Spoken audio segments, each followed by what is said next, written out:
먼저 지구적 위기, 지구적 협력, 우리 모두의 안전한 삶을 위하여라는 주제로 첫 번째 강연을 해주실 전 유엔 사무총장이셨고 현재 국가기후환경회의 위원장이십니다. 반기문 위원장님 무대로 모시겠습니다. 큰 박수로 환영해 주십시오. 네, 반기문 위원장님은 지난해 3월부터 국가기후환경회의 위원장을 맡고 계시고요. 오늘 포럼에서 지속가능한 세계 번영을 위한 말씀을 해 주신다고 합니다.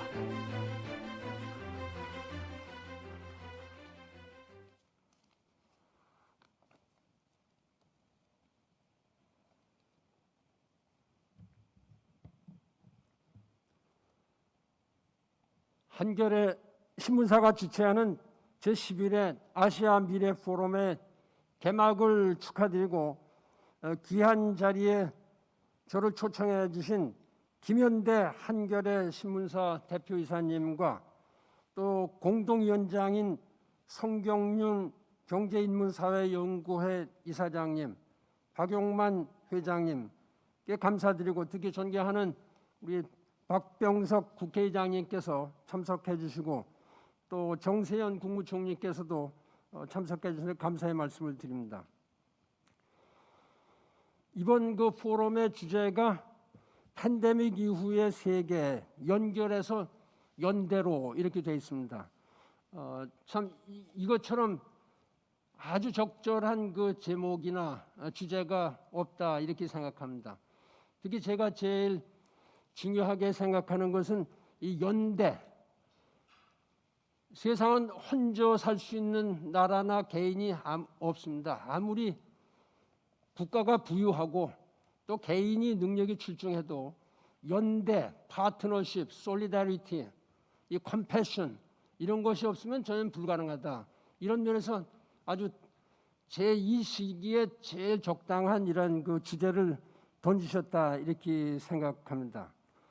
사실은 코로나19 팬데믹이 전 세계적으로 너무나 그 큰 희생을 낳고 장기화되다 보니까 팬데믹 이후의 세계가 있을 거냐 이런 그 걱정들도 하는 사람이 들었습니다.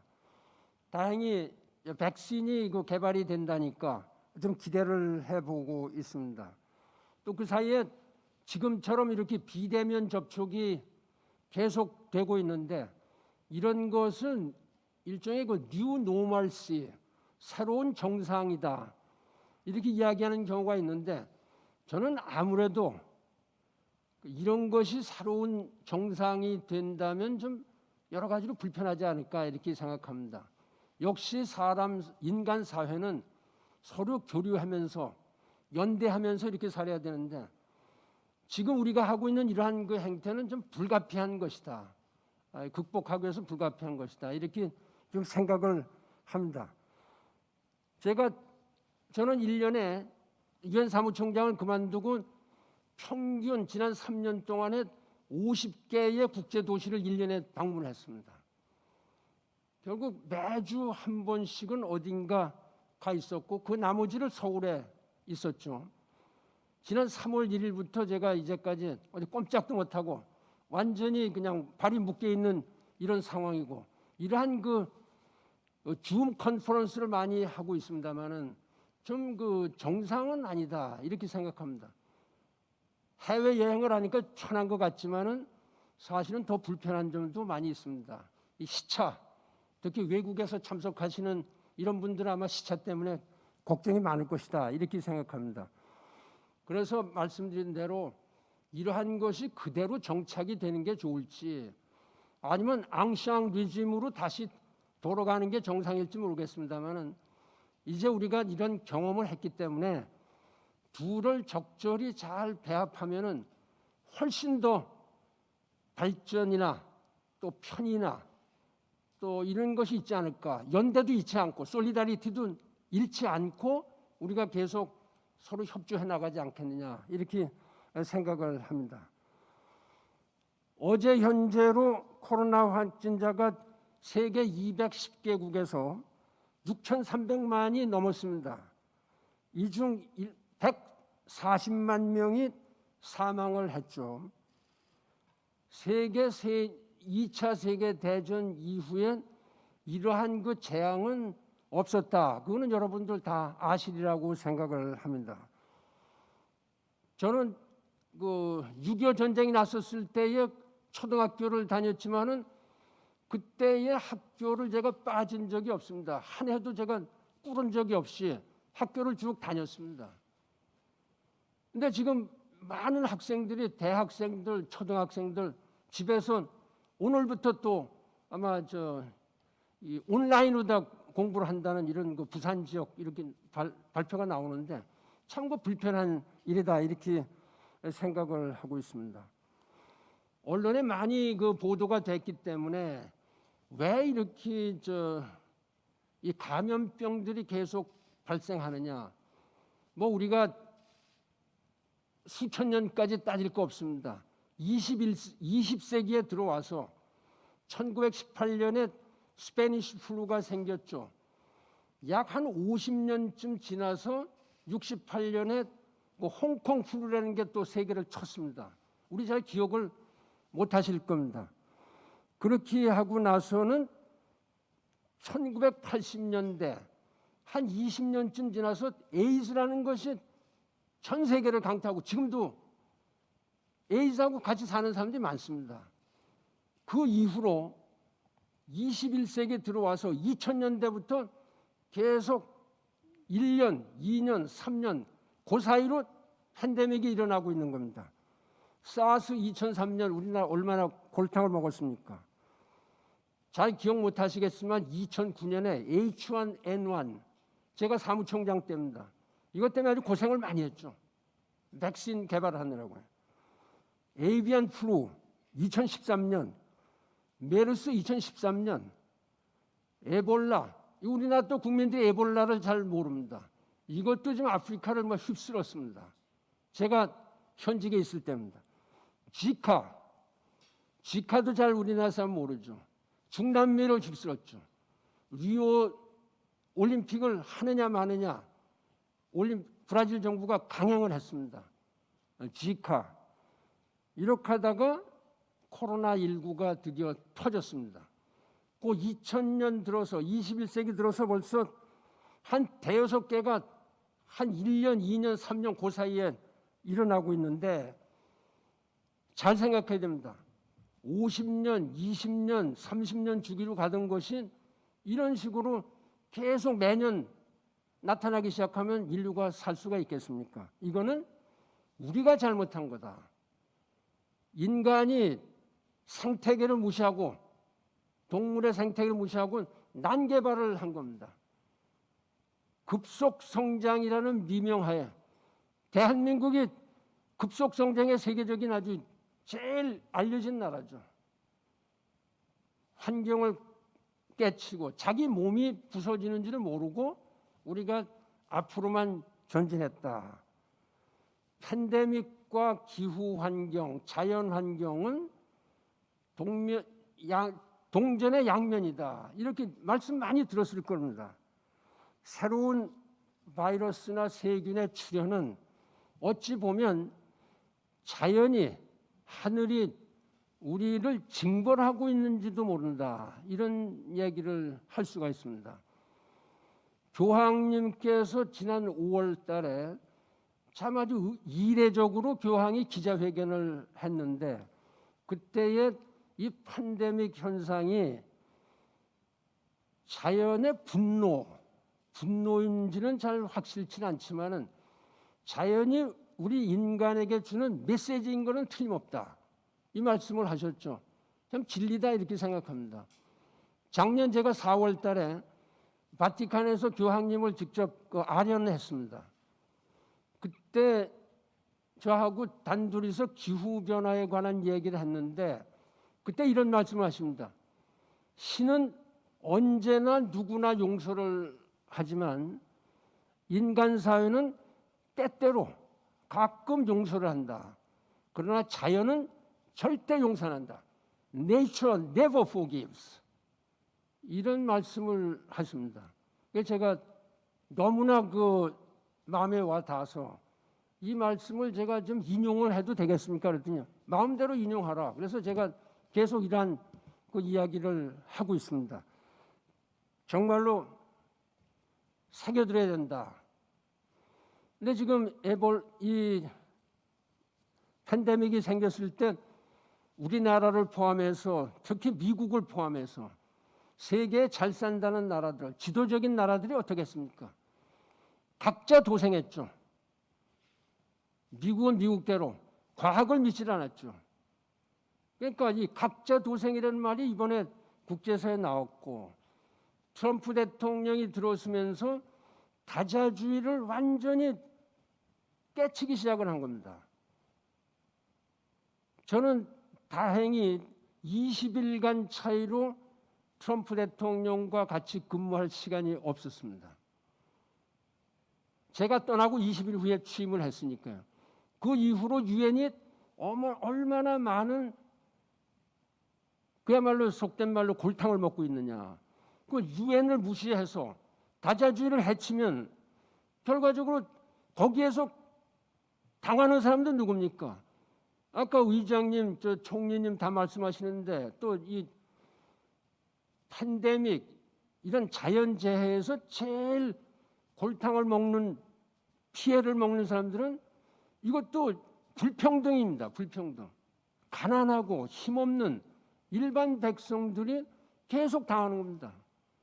돈이 있고 과학이 발전되고 힘이 있는 이런 사람들은 트럼프 대통령 하루에 10만 달러를 주고 치료를 받았지 않습니까?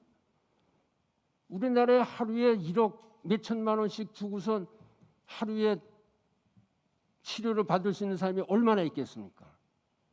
이런 그 불평등이 더욱 심화된다.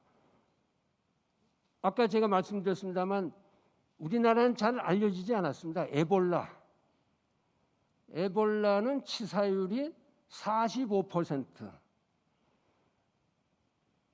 우리 지금 코로나는 0.2%부터 시작해서 맥시멈 2%. 70세 이상 된 사람들 2%. 45%는 다 죽는 겁니다.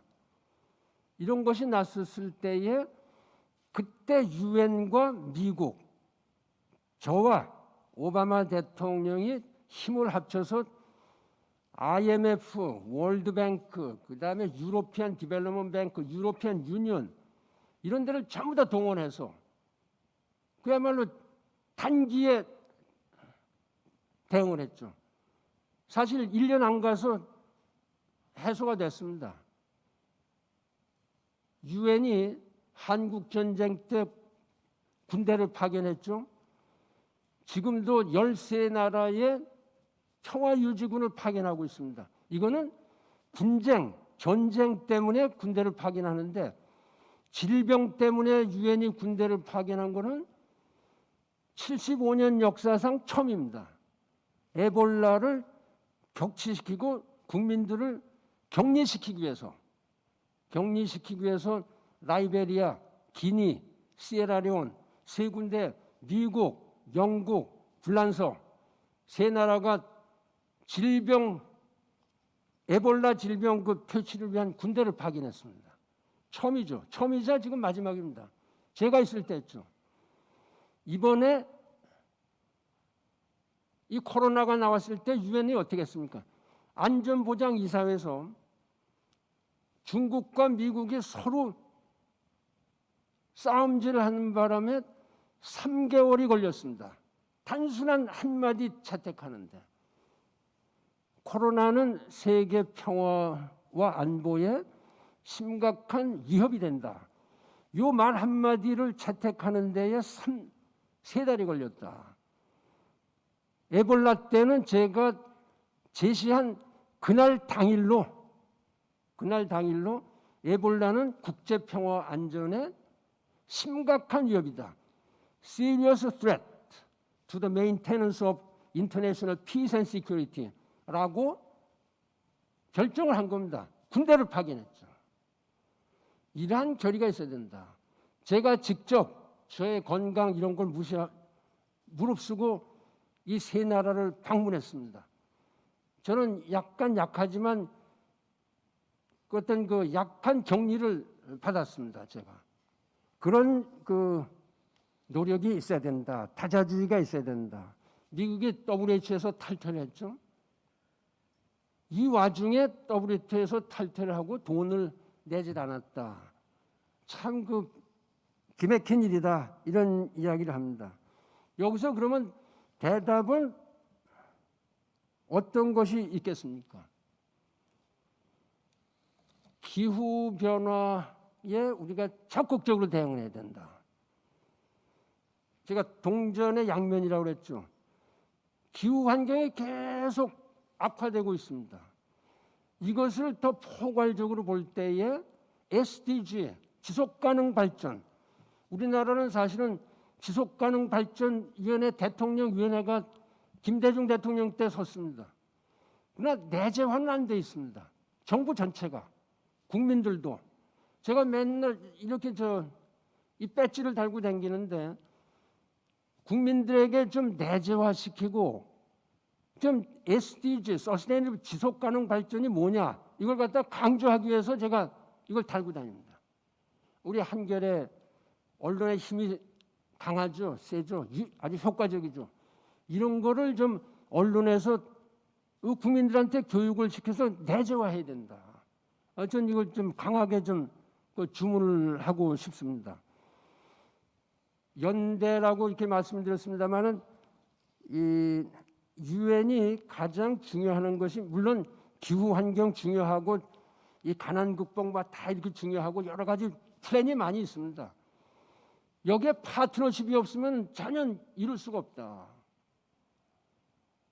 글로벌 파트너십, 정부, 비즈니스, 기업체죠. 기업체, 그 다음에 시민사회. 이 세 가지의 삼자 간 연합, 삼자 간 파트너십이 이루어지지 않으면은 어떤 나라도, 어떤 조직도, 어떤 사회도 제대로 발전할 수가 없다. 이런 점을 제가 강조합니다. 이것이 지금 오늘 한겨레에서 말씀하신 연대, 거기에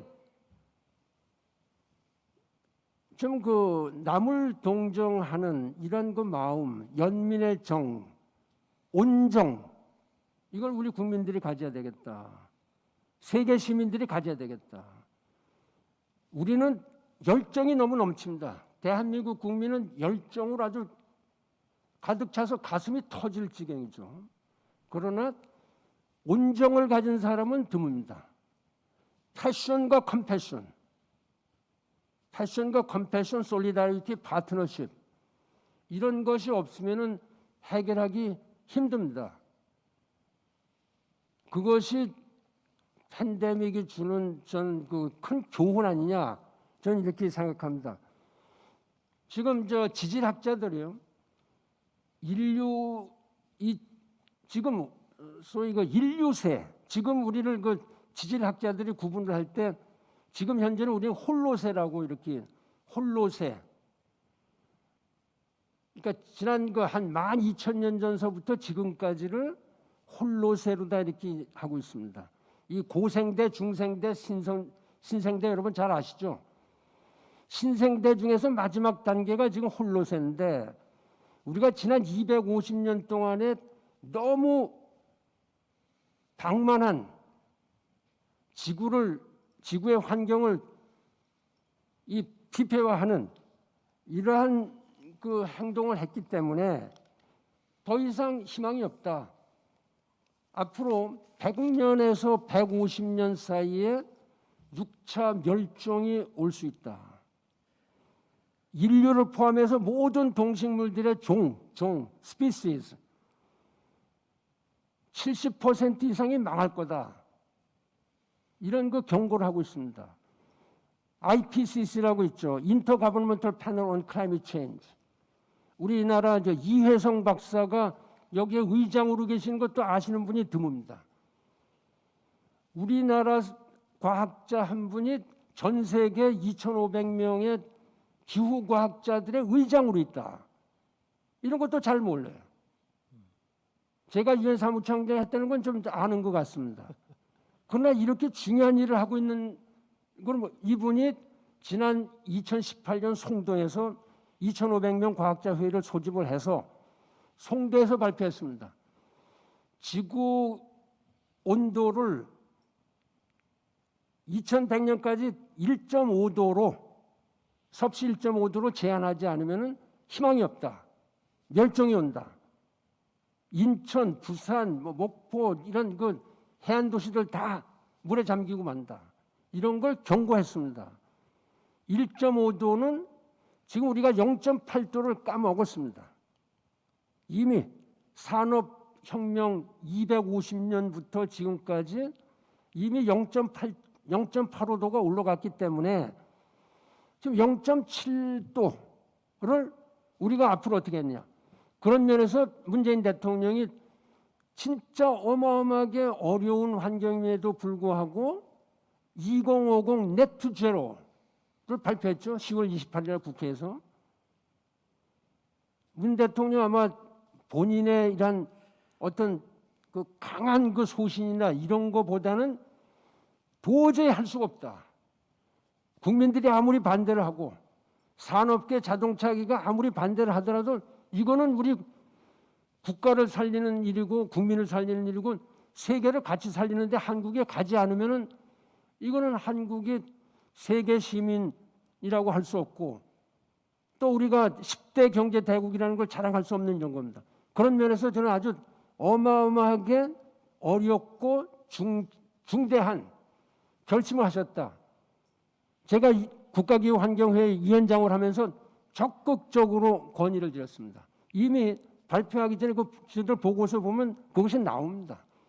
2040년까지 늦어도 2045년까지 석탄 발전소를 다 없애라. 그 다음에 2030년, 35년 되면 내연기관 자동차 못 판다. 저한테 많은 비난이 들어오고 있습니다. 이건 대통령께서 이걸 2050을 발표했으니까 지금 많은 국회의원분들이 또 정부보다 앞장서고 있습니다. 기후변화에 대응하는 특별 결의안이 채택이 됐죠. 우리 박병석 의장님 감사드리고요. 그러니까 국회가 지금 앞서가고 있으니까 대통령께서 일하시기가 상당히 편할 거다. 저는 이렇게 생각합니다. 이 문제에 관해서는. 그래서 우리 모두 다 같이 잘 산다는 것보다 안전하고 평화롭게 살기 위해서는 다 같이 책임이 있다. 정부에 계신 분, 정치인들은 정치적인 책임, 시민 또 이 기업하시는 분들은 도의적인 책임, 그러니까 moral, political responsibility를 우리 모두 다 가지고 있다. 그래야 우리 자손만만대로 대한민국뿐만 아니라 전 세계가 같이 갈 수 있다. 이런 면에서 내년 그 5월 말에 그 대통령께서 그 P4G라고 정상회의를 소집을 했죠. 이거는 지금 현재 이런 것들 버추얼보다는 아마 지금 현재 상황으로서는 직접 정상들이 참여하는 이런 회의를 구상을 하고 계신 것 같은데 그렇게 될 수 있기를 바라고요. 우리 모두 다 같이 연대심을 보이고 좀 더 시민 정신을 가지고 우리 다 같이 노력을 해서 우리 세대에서 할 수 있는 일을 다 한다. 이것이 여러분들의 도의적 또 정치적인 책임이다. 이렇게 믿고 제가 간단한 더 말씀을 드릴 수가 있는데 이 정도로 말씀을 드리고 다 같이 노력을 하길 바랍니다. 감사합니다. 네, 고맙습니다. 반기문 국가기후환경회 위원장님의 귀한 특별 강연이었습니다. 우리 모두의 안전한 삶을 위하라는 제목으로 강연을 해주셨고요. 특별히 지속가능한 발전이라는 말을 우리 국민들 안에 내재화시켜야 된다 하는 말씀이 또 가슴에 남는 말씀이었습니다. 네, 특별히 오늘 강연은 꼭 바이든 당선자도 꼭 들었으면 하는 그런 마음이 들 정도로 귀한 말씀이었던 것 같습니다.